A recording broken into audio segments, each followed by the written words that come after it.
This video is sponsored by Milton Ghana. I'm Caroline Komeakwashiade. I'm a banker and I have one child. What I went through is called a postpartum eclampsia bradycardia. Yes, which I've never heard before. So before my pregnancy, I was having irregular menstrual cycle. Then the doctor diagnosed PCOS, polycystic ovarian syndrome. So with the PCOS, we have some symptoms, but so I could see I'm very hairy with my beard. You see, I have a lot of acne, blackheads that I was fighting with a lot of cosmetics just to get these pimples and acne all over my face, and it was so disturbing, honestly. So then I started having irregular menstrual cycle. But earlier on, when I started with the menstrual period, for the first 2 days, I can't go to school. I had to go through a lot of pain, and I was bleeding so much, so I had to be at home. Then the third day, and it was coming 8 days, then it dropped to 7 days. So I think I realized that when I was 24, 25, yes, then the irregular menstrual cycle started. Earlier on, they didn't tell me about, they didn't mention the PCOS until when I was 27 years, 28, yes. Then I started seeing a Ghanaian. Then they'll give you a medication, you should be on it for 3 months, then you go and run another test, then it means you don't ovulate. And again, you don't produce a lot of ovaries. That's what I learned, yes. So I quite remember seeing Ghanaian, I got tired at that tender age. So at 29, I was about to get married. Then I said, let me just see, because I've never been pregnant before. Okay, I saw one Ghanaian, yeah, then she's a woman. Then she ran a few tests again.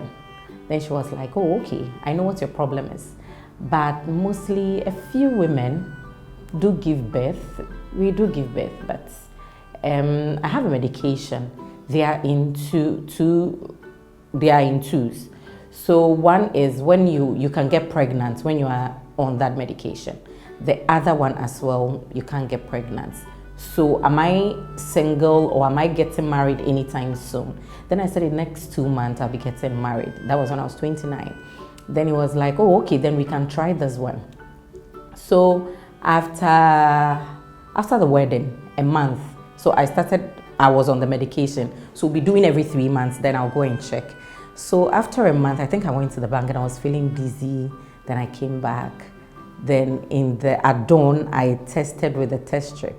Then I saw the 2 red lines. Then I woke my husband, Franklin, babe, look, it's 2 lines. Then he said, oh, congratulations. And I said, no, these things, sometimes they fail, so unless we go to the hospital. So we went to one of the female hospitals, and like a week, it was Sunday to Monday, it was Monday. So Saturday, we went to see a doctor. Then after the scan, said, Madam, congratulations, you are 6 weeks pregnant. And it was a good news. I had a very smooth pregnancy. It was so smooth. I was working on it. I was working with it from Monday to any other Saturday. Yes, I didn't have any issue, but my cravings were so high. But I didn't puke. I wasn't spitting, but I love perfumes.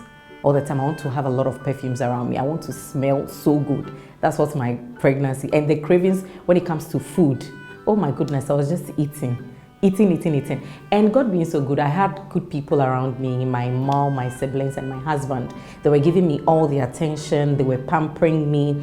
And it got to a point, every evening and morning, I had to eat noodles. And I have a particular restaurant who can provide me with that noodles. That's China House.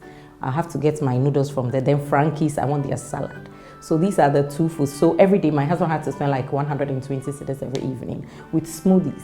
I can't remember, I did that for 2 months, one evening, like, babe, every evening 120. So I had to have a strategy. When I eat in the evening, when I eat half of the noodles, then tomorrow morning, I'll eat the noodles. So I was doing it any other day.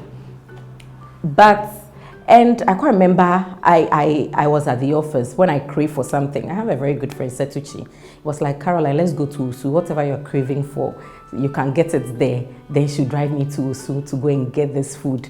Then I'll come and eat. And I was putting on a lot of weight. But nobody told me anything like, oh, after birth there's something, you can bloat. I've been plumpy. I'm a chubby person. I'm not a slim person anyway. But I think when I got pregnant, I was 80. Then I realized I was 100, then 110, then 12.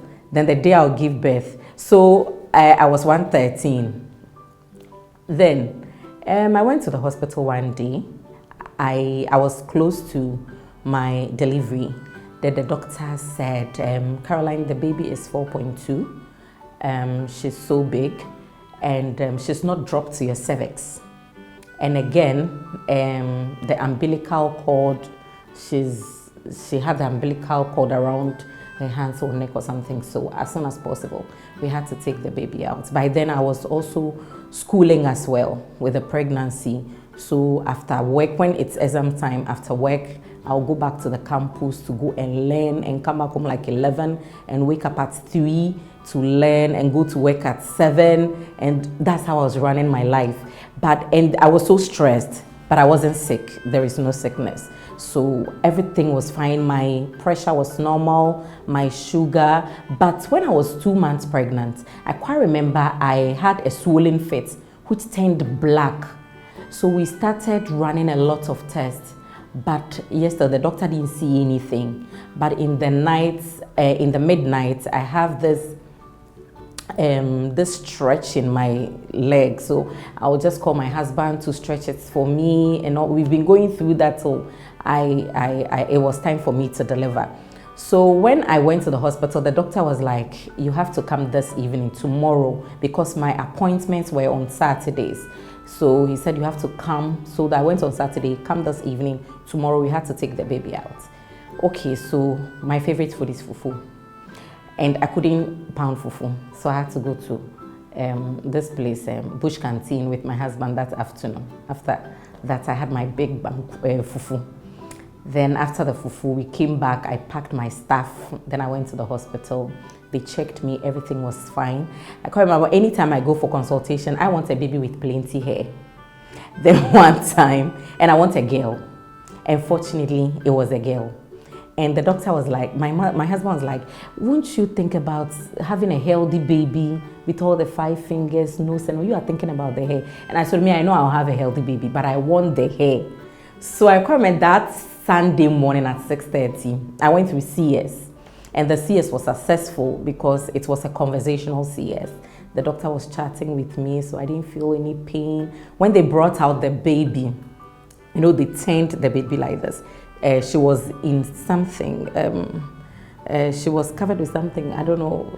She was in something. She didn't come like a baby to see. I think they said they would remove it or something.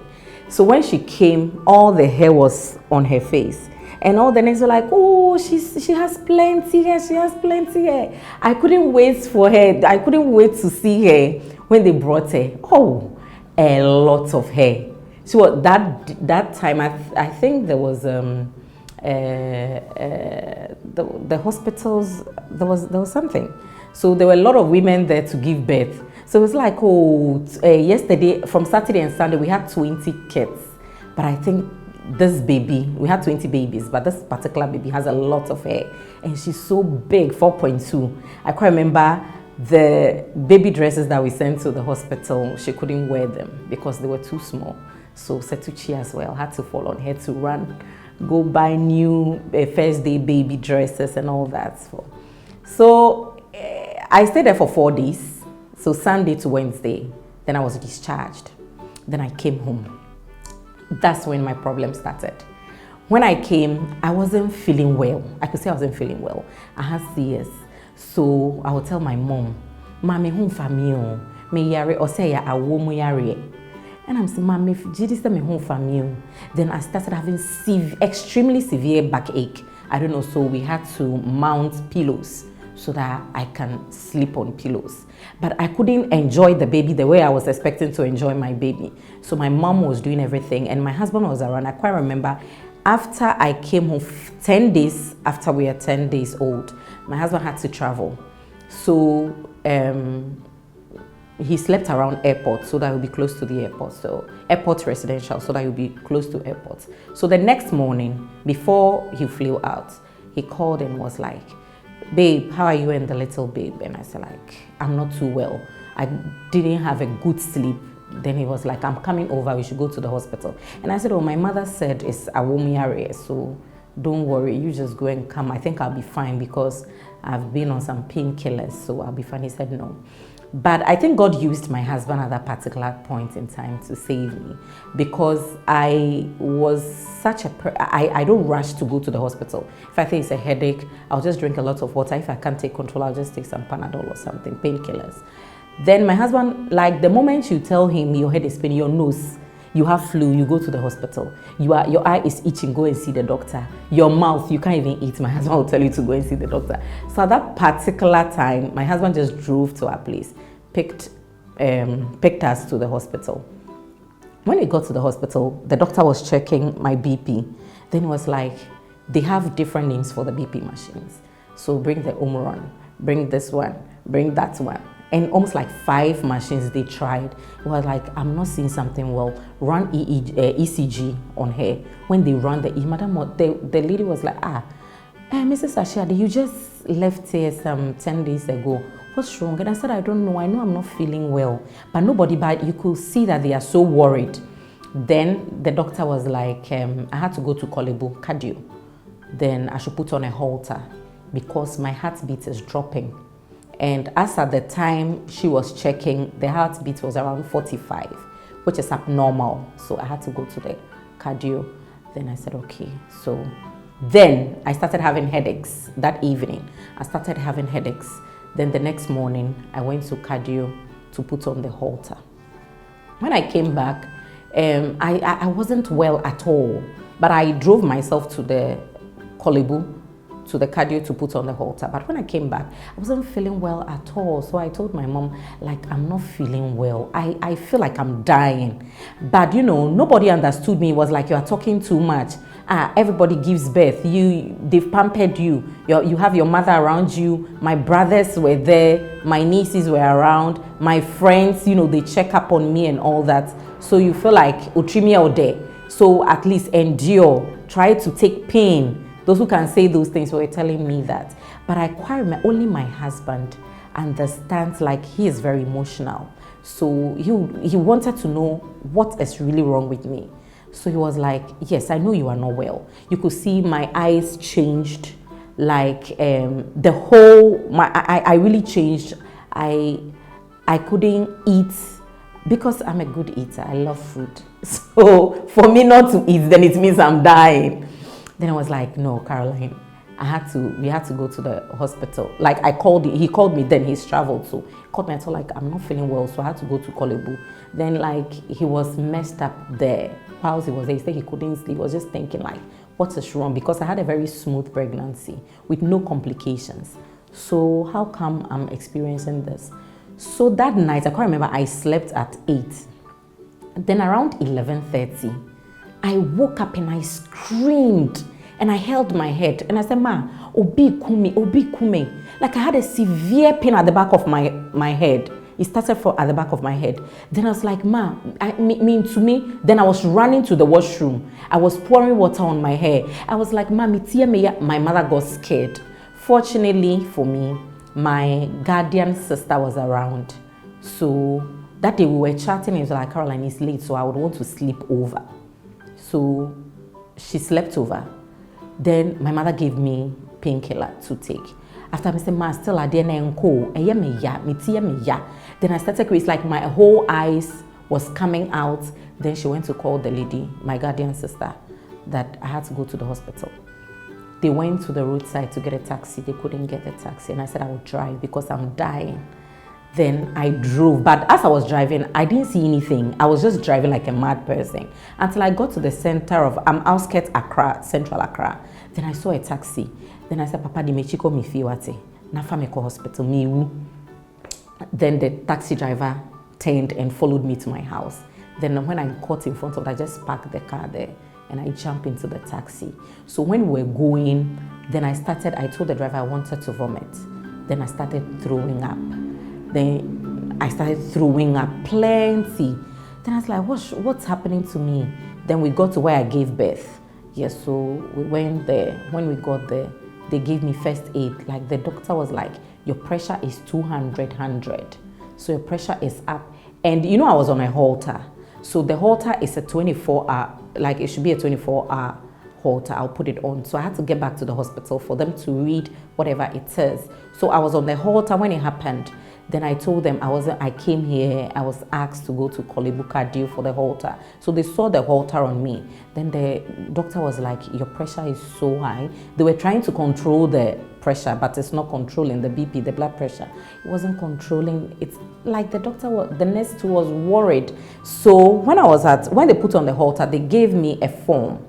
So on the form, I had to record how I feel at each point in time. The activities, which activities was I doing when I was feeling that. So I had the form with me. So they asked me to sleep, so I could see like it dropped to 180, then it dropped to 150. Then when the doctor came in around, I think I had to prepare and go back to Kolebu because of the traffic situation. I couldn't sleep. So my guardian herself was around because my mother was taking care of the baby. My husband was out of the town and my mother was there with my husband's nephew. So it's like my guardian mother had to come around. Then everybody was praying. Until the next morning, it was 5 a.m. I was just brushing my teeth so that I can get prepared to go to cardio for them to, because I went there at 9 a.m. So I had to be there by 9, exactly 24 hours for them to take the halter. Then, when I was brushing my teeth, it was like the whole room was coming down on me. It was turning severely. Then I rushed to my bed to pick the form to record. Then I saw that I was shaking. Then I lied straight on the bed and I held the bed. I was shaking with the bed. So then they had to hold me with it. I was screaming and I was like, God, I refuse to die a motherless child. Everybody in the world will say amen. I said, I refuse to leave my husband a widower. Everybody will say amen. I said, God, I won't die. That's all that I remembered. The next thing was like I was in an ambulance to Kolebu. Then when we got to Kolebu, so there was this one. When I was saying those words, I was saying it with faith. And I was like, God, so I can't enjoy my daughter. The hair that I want, you give it to me. So I can't braid the hair. That was all that I was thinking. Like, I want to see her grow. At the hospital, I was just saying it. And so they said it's seizures. I had seizures. So that's how I was screaming and I was saying those things. And I quite remember after 1 week when I came, after 1 week of birth, my little girl was wearing a shoe. And I met this woman at the reception and was like, hey. And then my phone, I want 1 week cramp she shoe. We all laughed. She's a Muslim. So when I went, the daughter was coming to give birth. So it was like, this is the lady I saw just a week ago. Then I think she went to Mecca. So she had a water, I don't know, like their belief. Then she gave it to my guardian, like he should, as in I'm in the ambulance, they should just pour it on me. Like, then the woman started in Quran, read the Quran and everything. And, everybody, the whole world was like, everybody was just praying, those praying in tongues and all that. But all I could say was I was in ambulance, then at cardio. When we got to cardio, I think bringing the bed, they were delaying. And I told them that I want to see a doctor, I'm dying, so I'll walk. I was walking like, I didn't see anything because I went blank. So I was just walking and like I had some strength. Like I wanted to be well. Then I got to the cardio. When I got in front of the cardio, a pastor that morning was doing a morning devotion. Then the pastor was like, when I got there, I said, Eradi, we did me. Then I saw the seizures were coming again. But when it was coming, all my fingers were going off my feet. Then on course, I saw it. I said, God, so I'm leaving my daughter. That's all I said. That's all. Then the pastor that was doing the morning devotion was like, you won't die. You live to declare the name of the Lord. Then that was all I saw. All that I saw, I was in a bed with 4 nurses and 1 doctor, Dr. Tanko. Then the doctor started, I quite remember they were giving me some injection, do it slowly. That's all I heard when I was coming out of my unconsciousness. Do it slowly. Give it. Then I said, doctor. Then I spoke but at this time I couldn't speak well. It was drawling because I could feel all my right side is numb. So my drawling is coming from all the right side of I was talking from the right side. So it's like kind of some, I don't know, stroke, mild stroke. That's what I was experiencing. And I said, doctor, there's heat in me. I wanted to wee-wee. Then he said, wee-wee on yourself. Then I said, I can't wee-wee on myself. Then he said, I want to use the washroom. They said, can I walk? I said, I can't walk back. I want to use the washroom. So they brought the wheelchair and they took me to the washroom.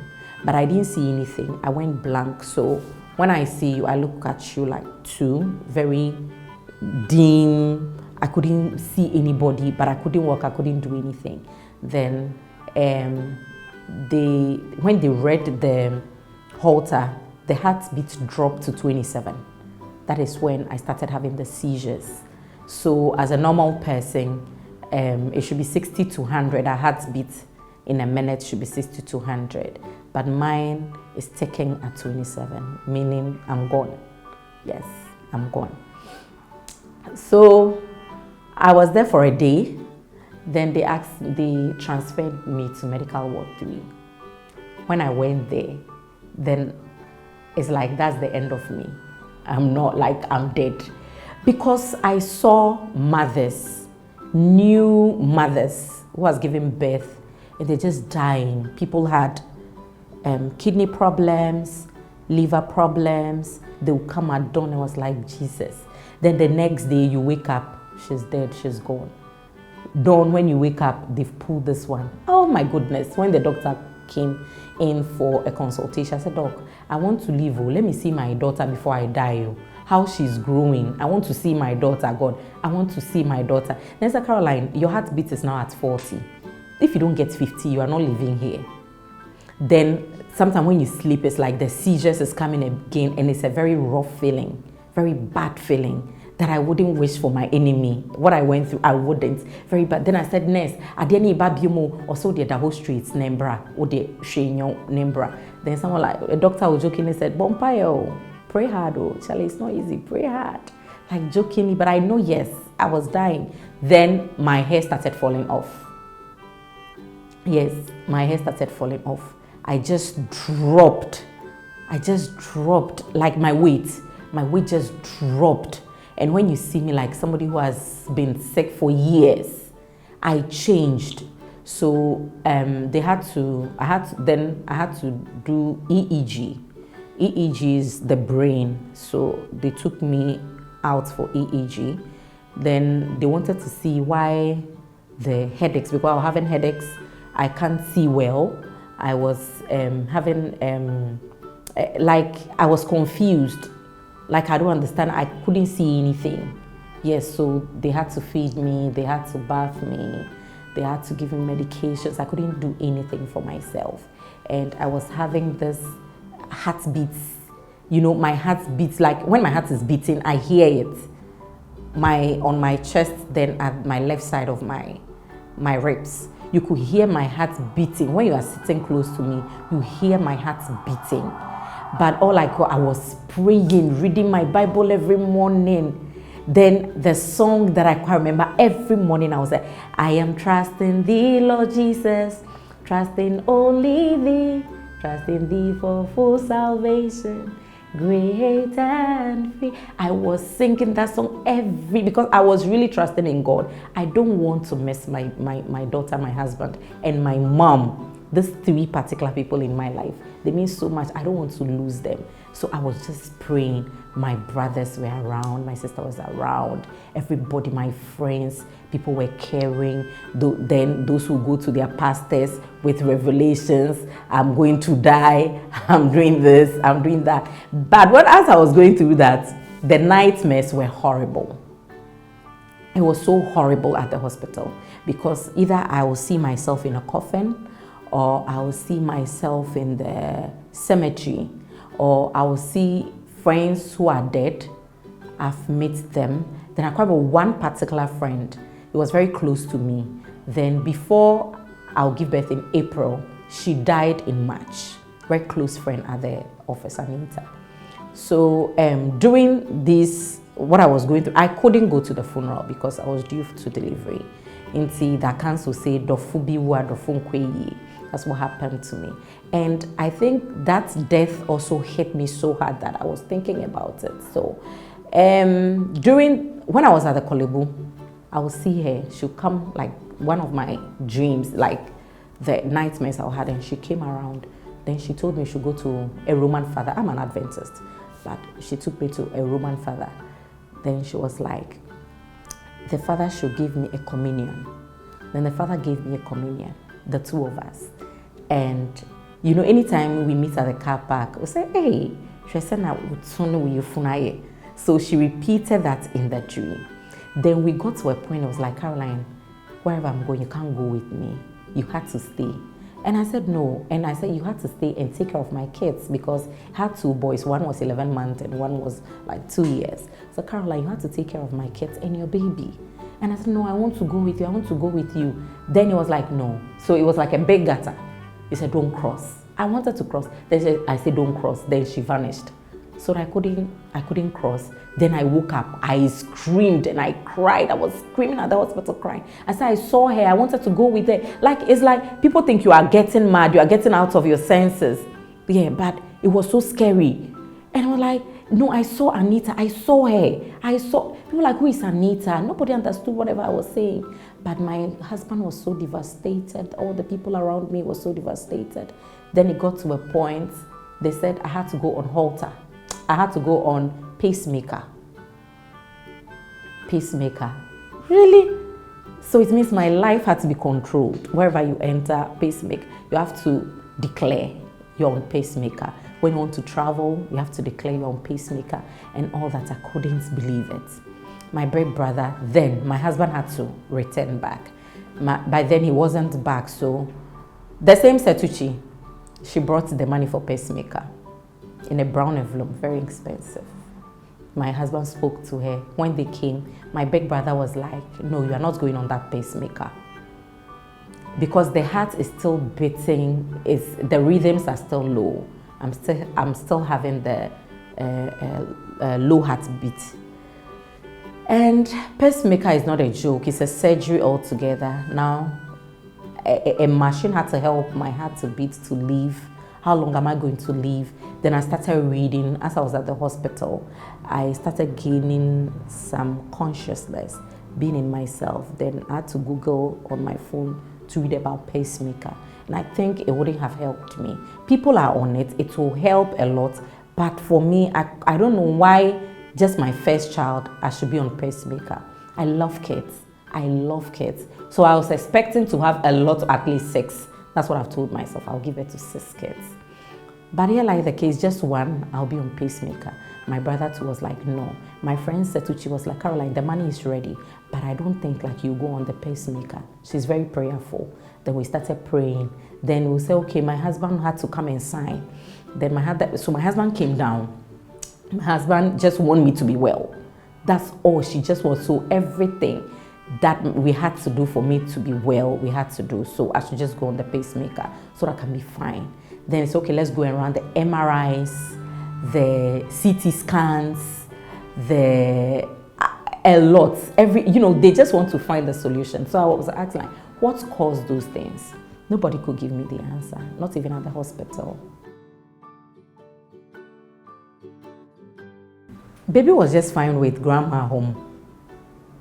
Baby was just fine. So my friend, my close friend, Helena, had to come and help my mother and the baby. So it means she's not on breast milk again. She just I breastfeeded her for only a week. So she was on the tin foods. So I called my friend, I met at the hospital, Nadide. She had to be going to the market to buy, like to the shops to get the foods for the baby. By then she's home with my baby, so my family were just running around till my husband came down. And you know, the baby doesn't have any problem. I'm now the problem now. She's just doing fine and was growing. I just want to see her. And they were like, so I was at the hospital for 3 weeks to a month. I was at the hospital. Then, you know, you have to go, and you know, they have specific places. You had to run your MRIs and your CT scans and all. Very, very expensive. One for 1,500, 1,000, 8,000. And you know, one CT scan, you have to do like 4 times, you know.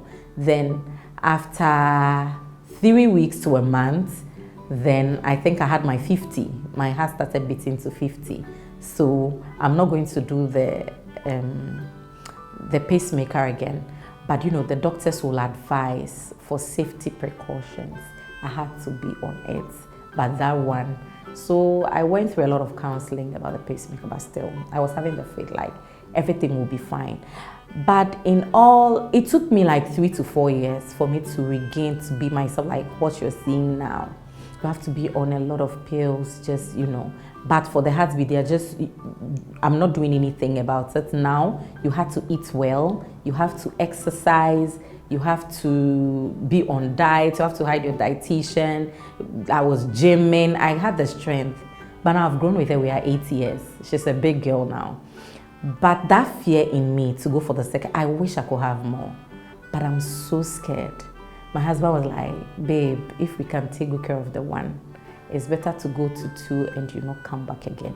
Oh, you hear people, I know this December, they called Caroline, your daughter has grown, what are you doing about it, you know. But it's not like you are going around telling people what you've gone through, but those around me, they don't want to know. So sometimes I will tell my husband, babe, I'm pregnant. So my husband said, babe, I'm pregnant. So what should I do? You're pregnant. Okay, congratulations. What should I do? I know he's not happy because he knows what I will go through. I wish I could have more, but it wasn't a good experience at all. And I wouldn't wish it for my worst enemy. So as I was saying, when I came back, it took 3 months. So I had my dietitian, I had to see your Ghanaian, I had to be going to cardio. And you know, from where I stayed to cardio is far, so you have to get a place closer to you. And these are private hospitals, very expensive. It was expensive. It was very, very expensive. So, and the name for that complication after birth is the postpartum eclampsia bradycardia.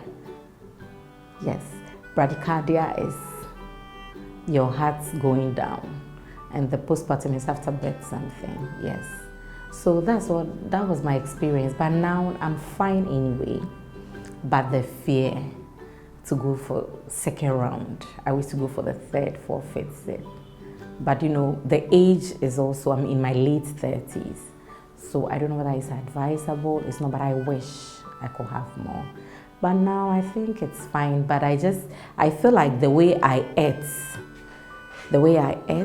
my things just went up. Though I was going for my normal consultations. They were checking everything was normal. But I think because I could take a full Coke, yeah, the whole day I had to drink the big one. Yes, I had to, all the cravings, I'll make sure I have them, at least to control. I wasn't controlling it. And because I was pampered as well, you know, if I say Jack, my husband would do. If I want this, everybody, you know, people around me, they were cooking the big fufu with palm nut soup, with, you know, and all that. So after so I had to run a lot of tests because my hairs were falling. Then now they said my immune system were going down. Now the body is fighting, the immune system is fighting the body or something. They were saying like, yeah. So we had to run some of the tests in South Africa to make sure that I don't have autoimmune disease. But fortunately, when it came, I didn't have the autoimmune disease. Then it got to a point, your livers and your kidneys are crashing up. The medications were so much, because I wasn't eating at all. So you have to be on medication for them to reverse.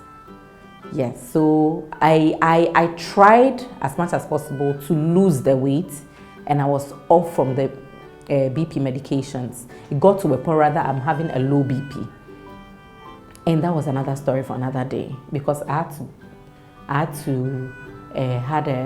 fainted at the office because my sugars and my BPs were very low. Because I went off from sugar, from fruits, anything sweet, no. I was feeding on the veggies and a little of the proteins, but a lot on the veggies. And the mild sugar fruits like apple and the grapes.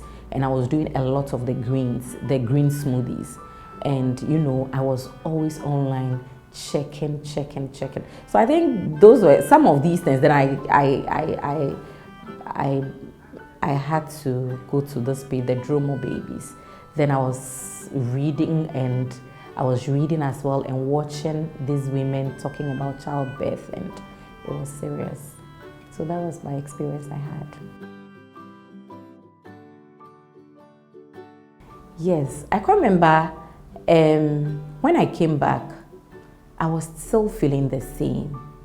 Then one day, one afternoon, I held my baby at the home, at the sitting room. My mother was sitting there.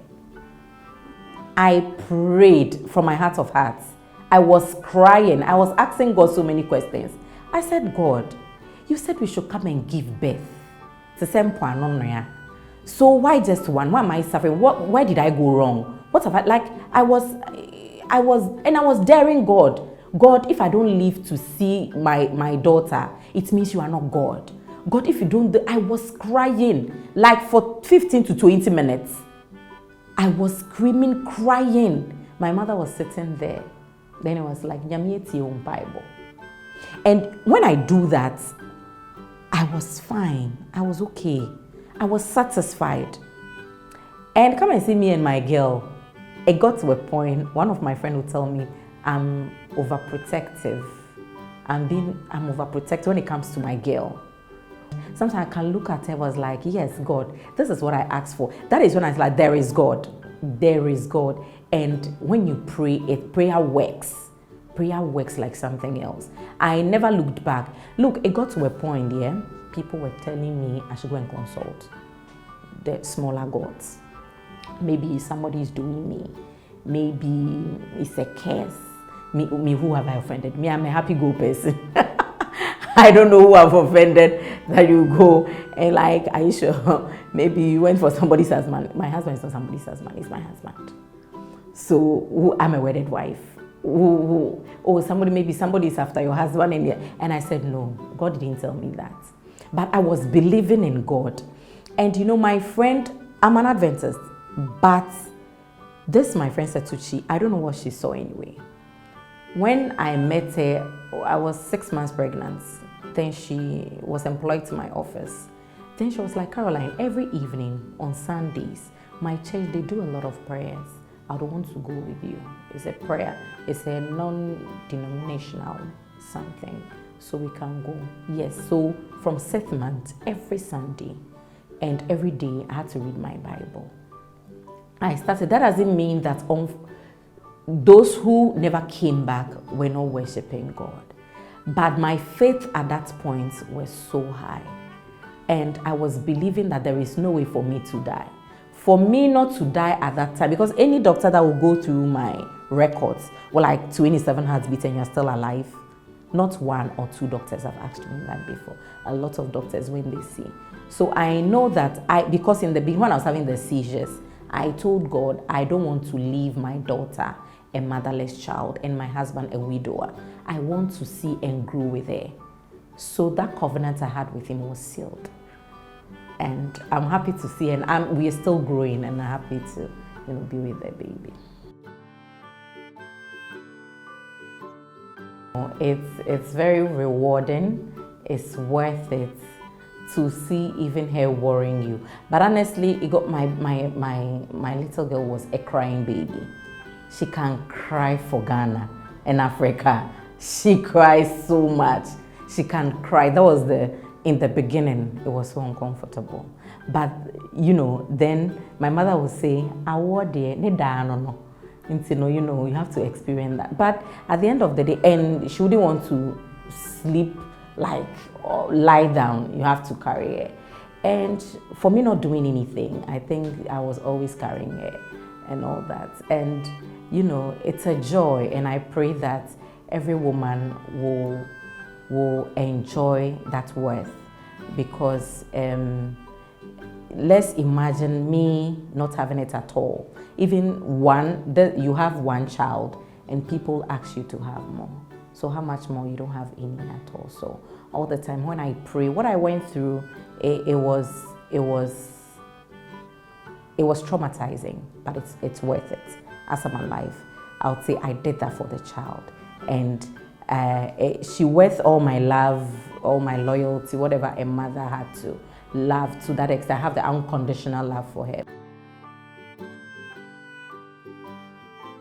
All right, in the first place, for me, I'll say God.